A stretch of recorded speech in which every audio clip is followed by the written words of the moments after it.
আসসালামু আলাইকুম ওয়া রাহমাতুল্লাহ। নাহমাদুহু ওয়া নুসাল্লি আলা রাসূলিল কারীম, আম্মা বা'দ। আলহামদুলিল্লাহ, এখন আমরা যে বিষয়ে আলোচনা করব সে বিষয়টা হচ্ছে সন্তান জন্মের পর সাথে সাথে আযান দেওয়া কি? হ্যাঁ, সন্তান জন্মের পরে মুসলমানদের জন্য আমাদের ইসলাম ধর্ম হলো শান্তি ধর্ম। আমরা শান্তি চাই, শান্তিকামী, সকলের জন্য শান্তি কামনা করছি। তো আযান দেওয়া হলো মুস্তাহাব। আবু রাফি হইতে বর্ণিত মুসলিম শরীফের মধ্যে, আবু দাউদ শরীফের মধ্যে এবং তিরমিজি শরীফের মধ্যে হাদিসটি আছে। হাদিসটি হাসান সহিহ, যা হুজুর পাক সাল্লাল্লাহু আলাইহি ওয়াসাল্লাম নিজেই হাসান রাদিয়াল্লাহু আনহুর জন্মের পর নিজেই আযান ও ইকামত দিয়েছেন। যখন সন্তান ভূমিষ্ঠ হবে, বাইরে মাইকে আযান না, বাইরে যে আযান দেবে, আযান দিলে যদিও সিজাইতে হয়, সেগুলো একজন উপযুক্ত আযান দিতে পারে, ইকামত দিতে পারে এমন একটা লোক সেট করে রাখতে হবে। ডান কানে আযান এবং বাম কানে ইকামত দেবে। ডান কানে আযান দিলে বাম কানে ইকামত, তাহলে সে নিরাপদে রইল, আল্লাহ রাব্বুল আলামিন নিরাপদে রাখবেন। তবে এইখানে আরেকটা কথা, সেটা হলো আমাদের জীবন অতি সংক্ষিপ্ত।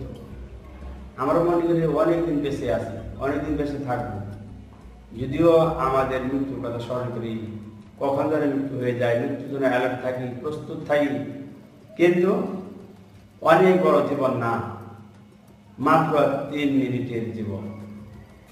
তো আমাদের অবশ্যই এমন একটা জায়গায় পাড়ি জমাতে হবে। আল্লাহ রাব্বুল আলামিন যে বলছেন, আমার কাছে আসতে হবে, তোমার মৃত্যু একদিন হবে। কুল্লু নাফসিন যায়িকাতুল মাউত সুম্মা ইলাইনা তুরজাউন।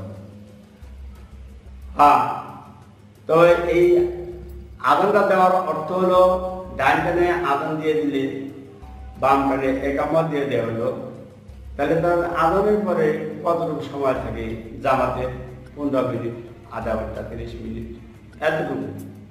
তাকে জানিয়ে দেওয়া না আগেই, তোমাকে আযান দিয়ে দিলাম, ডান কানে বাম কানে ইকামত দিলাম, কিন্তু তুমি প্রস্তুত থাকো, আবার আল্লাহর কাছে চলে যেতে হবে। কিন্তু আমরা পৃথিবীতে আসে মনে করি অনেক দিন বেঁচে আছি, অনেক দিন বেঁচে আছি, কিন্তু তা নয়। আমাদের জীবনটা অতি সংক্ষিপ্ত। আখিরাতের জিন্দেগি শুরু আছে, শেষ নাই।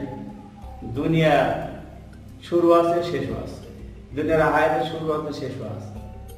এই জন্যে আমরা সবসময় আমাদের জীবন অতি সংক্ষিপ্ত জীবন মনে করবো।